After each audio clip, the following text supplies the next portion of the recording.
Hi guys, இப்போ இன்ஸ்டாகிராமில் ரொம்ப வைரலாக போயிட்டுருக்க வைரல் ஃபிஷ் ஃப்ரை ரெசிபி வாங்க எப்படி செய்கிறதுன்னு பார்க்கலாம். அதுக்கு நான் ஒரு அடிகனமான பேன் எடுத்திருக்கேன். கேஸ் ஆன் பண்ண முன்னாடி நம்ம இதில் கொஞ்சமாக தேங்காய் எண்ணெய், கொஞ்சம் மஞ்சப்பொடி, மிளகாய்த்தூள், பெப்பர் பவுட்ரு, கொஞ்சம் சால்ட்டு சேர்த்து இதை வந்து நல்லா மிக்ஸ் பண்ணி விட்டுக்கோங்க. இந்த மாதிரி நல்லா மிக்ஸ் ஆகி வந்ததும் கேஸ் ஆன் பண்ணிவிட்டு இந்த மாதிரி லைட்டாக நுரக்கட்டி வந்ததுக்கப்புறமா இதில் ஒரு 6 சின்ன வெங்காயம், கொஞ்சோண்டு இஞ்சி, கொஞ்சம் பூண்டு இதை வந்து நல்லா இடித்து வச்சுருக்கேன். இதை வந்து இது கூட சேர்த்துக்கோங்க. சேர்த்து நல்லா மிக்ஸ் பண்ணி விட்டுக்கோங்க. லைட்டாக மிக்ஸ் ஆகி லைட்டாக வெந்து வந்ததுக்கு அப்புறமா நம்ம மீதி இருக்க மசாலா சேர்த்துக்கலாம். நான் அதுக்கு இதில் கொஞ்சோண்டு கருவேப்பிலை, ஒரு கொஞ்சம் புளி தண்ணி, அப்புறமா கஸ்தூரி மேத்தி சேர்த்துருக்கேன். இது ஆப்ஷனல் தான், இருந்தால் சேர்த்துக்கோங்க, இல்லைன்னா ஸ்கிப் பண்ணிக்கலாம்.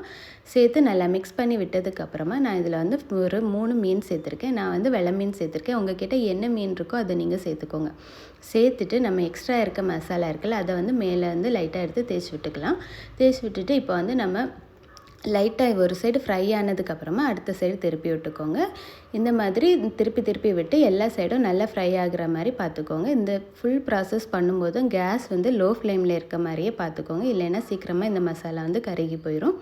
நல்லா திருப்பி திருப்பி விட்டு ஃப்ரை பண்ணி எடுத்திங்கன்னா நம்மளோட சூப்பரான viral fish fry recipe ready. எப்படி சூப்பராக இந்த மசாலா மட்டுமே வச்சு ஒரு பிளேட் சாதம் வேணாலும் சாப்பிட்டுக்கலாம். அவ்வளோ டேஸ்ட்டாக இருந்துச்சு. நீங்களும் எப்படி இருக்குதுன்னு சொல்லி ட்ரை பண்ணி பார்த்து எனக்கு கமெண்டில் சொல்லுங்கள்.